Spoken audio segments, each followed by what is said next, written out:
বাংলাদেশ চীনমৈত্রী সম্মেলন কেন্দ্রে জুলাই গণঅভ্যুত্থান, শহীদ পরিবার ও জুলাই যোদ্ধাদের সংবর্ধনা অনুষ্ঠানে প্রচারিত ডকুমেন্টারিতে জুলাই আন্দোলনের ধারাবাহিকতা সঠিকভাবে তুলে না ধরার অভিযোগ তোলেন জাতীয় নাগরিক পার্টির নেতারা।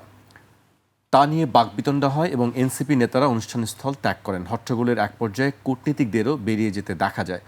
এনসিপি নেতা মাহিন সরকার ফেসবুকে লিখেছেন, তথ্যচিত্রে এক দফার ঘোষক বানানো হয়েছে প্রধানমন্ত্রী তারেক রহমানকে। যে নাহিদ ইসলাম নিজের মৃত্যু পরোয়ানায় সই করেন, এক দফার ঘোষণা দিলেন, তিনি বিএনপির ইতিহাসে নেই। যে আসিফ মাহমুদ মৃত্যু নিশ্চিত জেনেও লং মার্চ টু ঢাকা ঘোষণা করলেন, তিনি ইতিহাসে নেই। মাহিন সরকার লিখেছেন, অনুষ্ঠানে প্রদর্শিত তথ্যচিত্রের প্রতিবাদ করার কারণে প্রধানমন্ত্রীর বাহিনী তার উপর ঝাঁপিয়ে পড়েছে, রাষ্ট্রপতির সামনে তার উপর হামলা করা হয়েছে।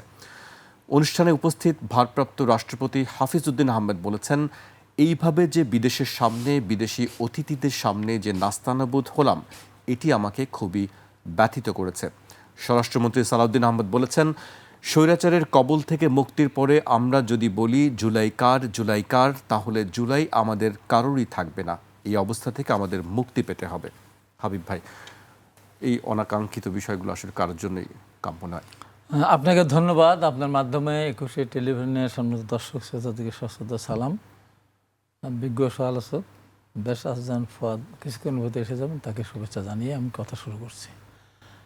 আমার কাছে খুব পরিষ্কার বক্তব্য যে জুলাই নিয়ে আসলে যে বিতর্ক হচ্ছে, এটা আসলে খুব দুঃখজনক। সবাই মালিক হতে চাচ্ছে। আর তারেক রহমান এক দফার ঘোষণা যেটা দিয়েছেন, বলছেন, এটা নিয়ে বিতর্ক। তো এখন আমরা দেবো কেন?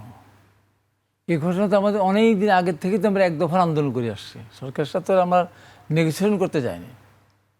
জুলাই আন্দোলন যারা শুরু করেছিল, তাদের আন্দোলনটা ছিল প্রথমে কোটা সংস্কার, সেটা সব মেনে নিলে আন্দোলন বন্ধ হয়ে গেছিল। এরপরে আবার 24 সালে একতরফা নির্বাচনে জয়লাভ করার পর সরকার মনে করলো, তৎকালীন সরকার আওয়ামী লীগ, এখন আর আমাদের সামনে আর কেউ নেই, এখন আমরা আবার কোটা ফিরিয়ে নিয়ে আসবো। এই কোটা ফিরে না নিয়ে আসতো, তাহলে মাঠে আসতো ছেলেরা, আসা দরকার পড়তো। আমরা তো কোটা সংস্কার নিয়ে আমরা আন্দোলন করেছিলাম, কোটা আমাদের দিয়েই সব বাতিল করে দিয়েছে, আর তোমার আসার কোনো দরকার নেই। এবং 24-এ যে নির্বাচনটা হলো একতরফা নির্বাচন, সেই নির্বাচনের প্রতিবাদ করতে গিয়ে সবাই ছুটে এসেছিল, আসেনি। আমার তো মনে আছে নগদ নিয়ে এলো হার নামানা হার অফার। সর্বনিম্ন 10,000 টাকা রেমিটেন্স নগদে পাঠালে থাকছে স্বর্ণের হার জেতার সুযোগ। আমরা অনেক আগের থেকে এক দফা দিয়েই আমরা শুরু করেছি, বহু আগের থেকে আন্দোলন। এবং আমি যখন 2023 সালের 19শে নভেম্বর গ্রেপ্তার হলাম র্যাবের হাতে, গ্রেপ্তার হয়ে 5 মাস সাজা খেটে ম্যাডাম খালেদা জিয়ার বিরুদ্ধে যিনি সাজা দিয়েছেন, তার বিরুদ্ধে বক্তব্য দেওয়ার কারণে কন্টেম্প্ট অফ কোর্ট আমাকে র্যাব ধরে নিয়ে গেছিলো। আমি স্বীকার করেছিলাম, আমি সব বলেছি। যাক, 5 মাস সাজা খেটে যখন আসলাম, আমার মনে আছে 22শে এপ্রিল, 21শে এপ্রিল আমি আসলে ওই দিন রাত্রে আমি হাসিনার টেবিলটা টকশো করেছিলাম, আমি আর নাজমুল হাসান কলিমুল্লাহ। ওই দিন আমি বলেছিলাম এই সরকার থাকবে না বেশি দিন। 22 তারিখে আবার ফেস দ্য পিপুলে বললাম যে এই সরকার অনতিবিলম্বে চলে যাবে। আমি ছিলাম, বেনজির আহমেদ ছিল, তারপরে আপনার এই যে ব্যারিস্টার জিল্লুর, এখন যে অ্যাডিশনাল ডিআইজি ছিলাম, মুসা আবিদিন সাদিক বঙ্গভবনে দীর্ঘদিন ছিলেন। এবং তারপরে ওখান থেকে আমি বাংলা টিভিতে ঢুকলাম। মমতাজ হোসেন একসময় রাষ্ট্রদূত, শেখ কামালের বন্ধু, তো কথা বললাম, মমতাজ এবার তো এমপি হতে পারলেন না, আগে আরেকবার হবো, আগামীতে হবো, আগামী আর আওয়ামী লীগ আসবে না। আমরা তো এইভাবেই ঘোষণা করে আসছি, নতুন করে তো ঘোষণা করে ব্যাপার না। সেটা যদি ঘোষণা করে থাকে, তারিখ তো আগেই করেছে, 3 তারিখে করতে হবে তা তো না। এখন আপনাকে মাঝখানে একটা কথা বলি, কাউকে ছোটো করার জন্য না। 27 কি 28 তারিখে হারুন যখন সব এনসিপির 6 নেতাকে গ্রেপ্তার করলো, সারা দেশ, সারা পৃথিবী দেখলো। এবং তার আগে গ্রেপ্তার করেছিল। সেদিন আমরা ওদের পক্ষ থেকে ওদের কাছ থেকে জোর করে একটা স্বাক্ষর নিয়েছে। কী ছিল সেই বক্তব্য কী ছিল? যে আমরা সরকার পতনের আন্দোলনের সাথে আমরা নেই, আমরা ভাঙচুর, অগ্নিসংযোগ, বিশৃঙ্খলা সৃষ্টির সাথে এই দায় আমাদের না বলে দিল।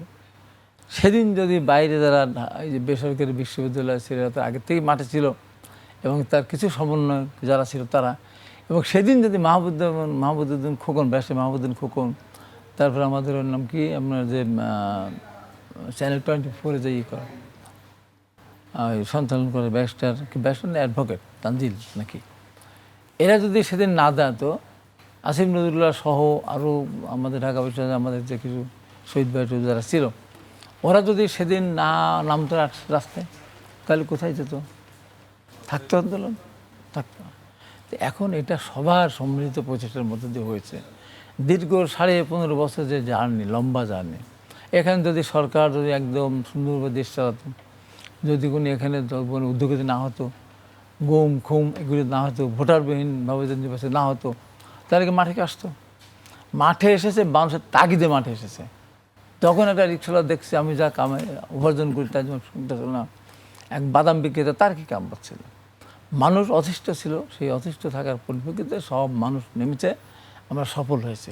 তো এইটা নিয়ে বিদেশিদের সামনে কালকে যেটা হয়েছে, অনেক সময় অনেক দিনে নিজের দেশের সম্মান রক্ষার্থে একটা চেপে যেতে হয়, পরবর্তী সময় কোনো কথা থাকলে সেটা বলা যেতে পারে, কিন্তু এই যে বিদেশিরা চলে গেল এখান থেকে। এবং আমি আজকে পরিষ্কার করে বলি যে এই যে ঘটনা যেটা সূত্রপাত হতে যাচ্ছে, সরকারের বয়স 2 মাস না হতে টেনে নিয়েছে, না হবো আর সময় দেওয়া যাবে না, প্রস্তুত হও। আওয়ামী লীগকে 36 দিনে ইন্ডিয়া পাঠিয়েছি, 6 ঘন্টার ভিতরে বিএনপিকে বিদায় করে দেব। এই যে সমস্ত কথাবার্তাগুলো, উদ্ভট কথাবার্তাগুলো বলার মধ্য দিয়ে এই যে অনাকাঙ্ক্ষিত জায়গায় যে আমরা যাচ্ছি, আর যে সমস্ত ভাষা, কী ভাষা আমরা শুনলাম, কী ভাষা শিখলাম, এইটা কি জুলাই শহীদদের কবর থেকে তাতে কষ্ট পাচ্ছে, যেখানে ভাষা বলি আমরা।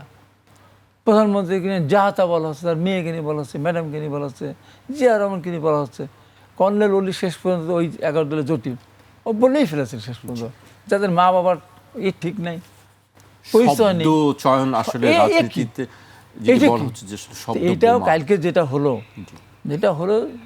আমি ওখানে ছিলাম না, তো আমি গেছিলাম রায়ের বাজার বদ্ধভূমিতে, যেখানে জুলাই শহীদরা যেখানে আছে সেই কবরে আমি গিয়েছিলাম। আমি ওইদিকে যাইনি, পরবর্তী সময় আর রাষ্ট্রপতি ওখানে আমি যাইনি। তো যেটা আমি যতটুকু শুনেছি, জেনেছি, এবং কালকে প্রত্যক্ষদর্শী ছিল একজন নাফিজা বিন সরোয়ার, নর্থ সাউথের কে নর্থ সাউথ ও ছাত্রী, ও গুলিবিদ্ধ ছিল। ও যেটা বললো নিজ চোখে দেখা, তাতে আসলে আমাদের কালকে যে রাষ্ট্রপতি যে কথা আক্ষেপ করে বলেছে বিদেশিদের সামনে, এটা আসলে খুবই এখন কথা হলো কি যে এমন একটা ভাবখানে এসেছে, কথা সবই বলতে হবে, সবইকে যা বলো তাই হবে, এরকম একটা ভাব। এবং কখন কোন কথা কোথায় বলতে হবে এটা যেন ভুলে গেছি। কাকে ছোট করা যাবে, কাকে বড় করা যাবে, কখন কোন কথা বলতে হবে। আরে আওয়ামী লীগ তো দীর্ঘ 15.5 বছর জোর করে ক্ষমতায় ছিল, গুম খুম অনেক অনেক করেছিল, বিএনপিকে তাই করেছে। আমি বিএনপি 3 মাসের মাথায় 4 মাস, কালকে বক্তব্য দিচ্ছে যে রেডি হন আপনারা। আচ্ছা রেডি হবে, সরকার ধরেন চলে গেল, আপনি কি দেশ চালাতে পারবেন?